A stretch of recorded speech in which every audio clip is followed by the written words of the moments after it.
જે વ્યક્તિ વારંવાર કોઈની નિંદા કરે છે, વારંવાર કોઈને નીચા દેખાડવાનો પ્રયત્ન કરે છે ને, સમજી લેવાનું કે વ્યક્તિના જીવનમાં ઘણું બધું ખૂટે છે અને એટલા માટે એની પાસે સમય છે કોઈ બીજાની નિંદા કરવાનો. તમે જ વિચારો, અગર તમારી લાઈફમાં બધું સારું ચાલતું હોય અને તમારી લાઈફ ખૂબ ઝડપથી તમારી પેસમાં તમારે જ્યાં જવું છે ત્યાં તમને લઈ જતી હોય, તો તમને સમય છે કોઈ બીજા વિશે વિચારવાનો, કોઈ બીજાની નિંદા કરવાનો?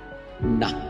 તમે જોજો, good looking people will always appreciate others, wealthy people will always support others. જે કોન્ફિડન્ટ હશે ને બીજાને કોન્ફિડન્સ ગેઇન કરવા માટે મદદ કરશે. જે સારો માણસ હશે ને એ બીજા વ્યક્તિને એમ્પાવર કરવાનો પ્રયત્ન કરશે.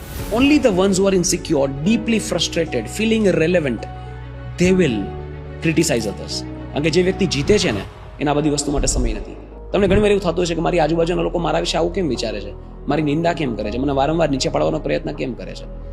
પ્રોબ્લેમ તમારામાં નથી, એમનામાં છે. એમના જીવનમાં કાંઈક તો ખૂટે છે એટલે તમને નીચા પાડીને એમાંથી એક વિકૃત આનંદ અનુભવે છે. અને સાચું કહું ને બોસ, તો આપણી લાઈફનું ફોકસ માત્ર આપણે